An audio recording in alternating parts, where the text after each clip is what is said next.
Redmi 10 Prime എന്ന പുതിയൊരു smart phone ഇപ്പോൾ ഇന്ത്യയിൽ ലോഞ്ച് ചെയ്തിട്ടുണ്ട്.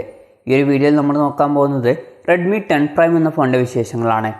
ആദ്യം നമ്മൾ ഡിസ്പ്ലേയുടെ കാര്യം പറയുകയാണെങ്കിൽ Redmi 10 Primeൽ 6.5 ഇഞ്ചിൻ്റെ ഫുൾ HD+ ഡിസ്പ്ലേ ആണ് വരുന്നത്. ഇതിൽ IPS LCD പാനലാണ് ഉപയോഗിച്ചിരിക്കുന്നത്. പിന്നെ ഫോണിൻ്റെ ഫ്രണ്ടിൽ പഞ്ചോൾ ഡിസ്പ്ലേ കൊടുത്തിട്ടുണ്ട്.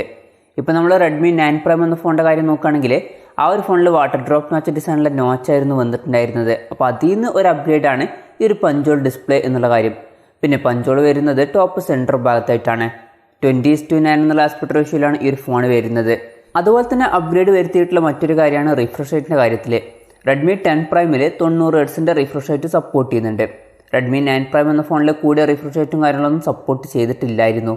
അതുപോലെ തന്നെ ഈ ഒരു ഫോണിൽ അഡാപ്റ്റീവ് റിഫ്രഷ് റേറ്റ് എന്നുള്ള ഫീച്ചറും സപ്പോർട്ട് ചെയ്യുന്നുണ്ട്. അതായത് ഫോണിൽ പ്ലേ ചെയ്യുന്ന കണ്ടൻസിനനുസരിച്ചിട്ട് ഫോണിൻ്റെ റിഫ്രഷ് റേറ്റ് 45 Hz, 60 Hz അല്ലെങ്കിൽ 90 Hz ആയിട്ട് അഡ്ജസ്റ്റ് ആവുന്നതായിരിക്കും. പിന്നെ ഫോണിൻ്റെ ഫ്രണ്ടിൽ ഗൊറില്ല ഗ്ലാസ് 3യുടെ പ്രൊട്ടക്ഷൻ വരുന്നതായിരിക്കും. ആ ഡിസ്പ്ലേ നമ്മൾ മൊത്തത്തിൽ നോക്കുകയാണെന്നുണ്ടെങ്കിൽ Redmi 9 Prime എന്ന ഫോണായിട്ട് കമ്പയർ ചെയ്യുമ്പോൾ അത്യാവശ്യം നല്ല അപ്ഗ്രേഡും കാര്യങ്ങളൊക്കെ വരുത്തിയിട്ടുണ്ട്. പഞ്ചോൾ ഡിസ്പ്ലേ, അതുപോലെ തന്നെ കൂടിയ റിഫ്രഷ് റേറ്റ്, ഇതുപോലുള്ള ഫീച്ചേഴ്സൊക്കെ എക്സ്ട്രാ ആഡ് ചെയ്തിട്ടുണ്ട്. പിന്നെ ഈ ഒരു 12,500 രൂപ പ്രൈസ് റേഞ്ചിൽ ഈ ഒരു ഫോണിൻ്റെ ഡിസ്പ്ലേ ഫീച്ചേഴ്സും കാര്യങ്ങളൊക്കെ എങ്ങനെ ഉണ്ടെന്ന് വെച്ചാൽ ഈ ഒരു പ്രൈസ് റേഞ്ചിൽ അത്യാവശ്യം തിരക്കേടില്ലാത്ത ഡിസ്പ്ലേ ഫീച്ചേഴ്സും കാര്യങ്ങളൊക്കെ ഈ ഒരു ഫോണിൽ കൊടുത്തിട്ടുണ്ട്.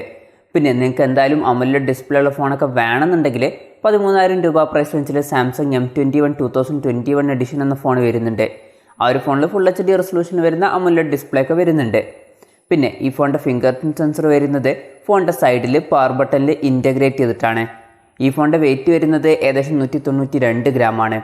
ഇത് എടുത്തു പറയേണ്ട ഒരു കാര്യമാണ്. കാരണം ഈ ഒരു ഫോണിൽ 6000 mAh ബാറ്ററി വരുന്നുണ്ട്. അപ്പോൾ ഇത്രയും മികച്ചൊരു ബാറ്ററി കൊടുത്തിട്ടും ഈ ഒരു ഫോണിൻ്റെ വെയിറ്റ് 192 ഗ്രാമിൽ മെയിൻറ്റെയിൻ ചെയ്യാൻ കഴിയുന്നു എന്നുള്ളത് എടുത്തു പറയേണ്ട ഒരു കാര്യം തന്നെയാണ്.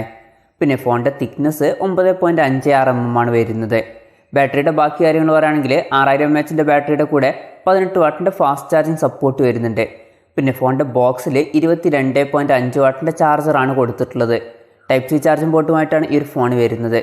പിന്നെ ഈ ഫോണിൽ 9 വാട്ടിൻ്റെ റിവേഴ്സ് ചാർജിങ് സപ്പോർട്ട് ചെയ്യുന്നുണ്ട്. അതായത് മറ്റ് ഫോണുകളും അതുപോലെ തന്നെ മറ്റ് ഡിവൈസുകളൊക്കെ നമുക്ക് ഈ ഒരു ഫോൺ വെച്ചിട്ട് ചാർജ് ചെയ്യാൻ കഴിയും ഒരു കേബിൾ ഉപയോഗിച്ചിട്ട്.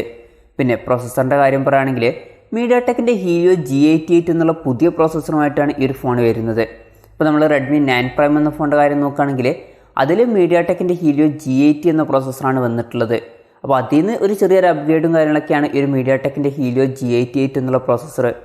പിന്നെ ഈ ഒരു 12,500 രൂപ പ്രൈസ് റേഞ്ചിൽ ഈ ഒരു പ്രോസസ്സർ എങ്ങനെയുണ്ടെന്ന് വെച്ചാൽ ഈ ഒരു പ്രൈസ് റേഞ്ചിൽ വലിയ തിരക്കേടില്ലാത്ത ഒരു പ്രോസസ്സർ തന്നെയാണ് helio G88 എന്നുള്ള പ്രോസസ്സർ. പിന്നെ ഈ ഫോണിൻ്റെ 2 വെർഷൻസ് ഇപ്പോൾ ലോഞ്ച് ചെയ്തിട്ടുണ്ട്. ബേസ് വേരിയൻറ്റിൽ 4GB റാമും 64GB ഇൻറ്റേർണലുമാണ് വരുന്നത്. പിന്നെ 6GB റാമും 128GB ഇൻറ്റേർണലുമായിട്ട് വരുന്ന ഒരു വെർഷനും വരുന്നുണ്ട്. പിന്നെ ഇതിൽ 5G സപ്പോർട്ട് ചെയ്യുന്നില്ല, മാക്സിമം 4G സപ്പോർട്ടാണ് ഇതിൽ വരുന്നത്. പിന്നെ ഈ ഫോണിൽ എക്സ്പാൻഡബിൾ റാം എന്നുള്ള ഫീച്ചർ വരുന്നുണ്ട്. അതായത് എക്സ്ട്രാ റാം വേണ്ട സമയത്ത് ഇൻറ്റേർണൽ മെമ്മറിയിൽ നിന്ന് കുറച്ച് മെമ്മറി എടുത്തിട്ട് അത് റാമായിട്ട് യൂസ് ചെയ്യും. ഇങ്ങനെ 2GB റാം വരെ നമുക്ക് എക്സ്പാൻഡ് ചെയ്യാൻ പറ്റും. പിന്നെ LPDDR4Xൻ്റെ റാമാണ് ഈ ഫോണിൽ ഉപയോഗിച്ചിരിക്കുന്നത്. മെമ്മറി എക്സ്പാൻഡ് ചെയ്യണമെന്നുണ്ടെങ്കിൽ ഈ ഫോണിൽ ഡെഡിക്കേറ്റഡ് മെമ്മറി കാർഡ് സ്ലോട്ട് കൊടുത്തിട്ടുണ്ട്. അതായത് 2 സിം യൂസ് ചെയ്യുമ്പോൾ തന്നെ ഒരു മെമ്മറി കാർഡ് നമുക്ക് സെപ്പറേറ്റ് ആയിട്ട് യൂസ് ചെയ്യാവുന്നതാണ്. പിന്നെ ഈ ഫോണിൽ ഗെയിമിംഗ് പെർഫോമൻസ് ഒക്കെ മെച്ചപ്പെടുത്താൻ വേണ്ടിയിട്ട് ഗെയിം ടെർബോ ഇതുപോലുള്ള ഫീച്ചേഴ്സൊക്കെ കൊടുത്തിട്ടുണ്ട്. പിന്നെ IR ബ്ലാസ്റ്റർ എന്നുള്ള ഫീച്ചർ ഈ ഒരു ഫോണിൽ വരുന്നുണ്ട്. ഈ ഫോൺ പെട്ടെന്ന് ഹീറ്റ് ആകാതിരിക്കാൻ വേണ്ടിയിട്ട് ഡ്യുവൽ ഗ്രാഫൈറ്റ് ഷീറ്റ് എന്നുള്ള ഫീച്ചറും ഇതിൽ കൊടുത്തിട്ടുണ്ട്. പിന്നെ ഡ്യുവൽ സ്റ്റീരിയോ സ്പീക്കേഴ്സ് ഈ ഫോണിൽ വരുന്നുണ്ട്. ഈ ഒരു പ്രൈസ് റേഞ്ചിൽ ഡ്യുവൽ സ്റ്റീരിയോ സ്പീക്കേഴ്സ് എന്നുള്ളത് നല്ലൊരു കാര്യം തന്നെയാണ്. പിന്നെ 3.5 mm ഓഡിയോ ജാക്ക് ഈ ഫോണിൽ കൊടുത്തിട്ടുണ്ട്. Android 11 ബേസ് ആയിട്ടുള്ള MIUI 12.5 സോഫ്റ്റ്വെയറുമായിട്ടാണ് ഈ ഒരു ഫോൺ വരുന്നത്. പിന്നെ ക്യാമറയുടെ കാര്യം പറയുകയാണെങ്കിൽ ഫോണിൻ്റെ പിന്നിൽ ക്വാഡ് ക്യാമറ സെറ്റപ്പ് കൊടുത്തിട്ടുണ്ട്. 50 മെഗാപിക്സലിൻ്റെ f1.8 അപ്പേഴ്സിൽ വരുന്ന മെയിൻ ക്യാമറ സെൻസറാണ് ഈ ഫോണിൽ വരുന്നത്. പിന്നെ ഈ ഫോണിൽ 8 മെഗാപിക്സലിൻ്റെ f2.2 അപ്പേഴ്സിൽ വരുന്ന അൾട്രാ വൈഡ് ആംഗിൾ ലെൻസ് വരുന്നുണ്ട്. ഇതിൻ്റെ ഫീൽഡ് ഓഫ് വ്യൂ വരുന്നത് 120 ഡിഗ്രിയാണ്. ഇപ്പം പല ബ്രാൻഡുകളും അവരുടെ ഫോണുകളിൽ നിന്ന് അൾട്രാ വൈഡ് ആംഗിൾ ലെൻസ് ഒക്കെ എടുത്ത് ഒഴിവാക്കുന്നുണ്ട്. എന്തായാലും Redmi ഈ ഒരു ഫോണിൽ അങ്ങനെ ചെയ്തിട്ടില്ല. അത് നല്ലൊരു കാര്യം തന്നെയാണ്. പിന്നെ ഈ ഫോണിൽ 2 മെഗാപിക്സലിൻ്റെ f2.4 അപ്പേഴ്സിൽ വരുന്ന മാക്രോ ലെൻസും വരുന്നുണ്ട്. ഇതിൽ 2x സൂം സപ്പോർട്ട് ചെയ്യുന്നുണ്ട്. പിന്നെ നാലാമത് 2 മെഗാപിക്സലിൻ്റെ f2.4 അപ്പേഴ്സിൽ വരുന്ന ഡെപ്ത് സെൻസറാണ് വരുന്നത്. സെൽഫി ക്യാമറയുടെ കാര്യം പറയുകയാണെങ്കിൽ ഫ്രണ്ടിൽ 8 മെഗാപിക്സലിൻ്റെ f2.0 അപ്പേഴ്സിൽ വരുന്ന സെൽഫി ക്യാമറയാണ് വരുന്നത്. വിലയുടെ കാര്യം നോക്കുകയാണെങ്കിൽ ഈ ഫോണിൻ്റെ 4GB റാം വെർഷൻ്റെ വില വരുന്നത് 12,499 രൂപയാണ്. അതുപോലെ തന്നെ 6 GB റാം വെർഷൻ്റെ വില വരുന്നത് 14,499 രൂപയാണ്. പിന്നെ ആമസോൺ വഴിയും അതുപോലെ തന്നെ mi.com വഴിയുമാണ് ഈ ഫോണിൻ്റെ സെയിൽ നടക്കുന്നത്. HDFCയുടെ കാർഡ് യൂസ് ചെയ്യുകയാണെന്നുണ്ടെങ്കിൽ 750 രൂപയുടെ ഓഫ് നമുക്ക് ലഭിക്കുന്നതായിരിക്കും. പിന്നെ സെപ്റ്റംബർ 7 മുതലാണ് ഈ ഫോണിൻ്റെ സെയിൽ സ്റ്റാർട്ട് ചെയ്യുന്നത്. അപ്പോൾ നമ്മൾ ഓവറോൾ നോക്കുകയാണെന്നുണ്ടെങ്കിൽ ഈ ഒരു പ്രൈസ് റേഞ്ചിൽ റെഡ്മി 10 പ്രൈമിൽ അത്യാവശ്യം തരക്കേടില്ലാത്ത ഫീച്ചേഴ്സും കാര്യങ്ങളൊക്കെ കൊടുത്തിട്ടുണ്ട്. പക്ഷെ മറ്റൊരു കാര്യം എന്താണെന്ന് വെച്ചാൽ ഈ ഒരു ഫോണ് റെഡ്മി 9 പ്രൈം എന്ന ഫോണിൻ്റെ സക്സസറായിട്ട് വരുന്ന ഫോണാണ്.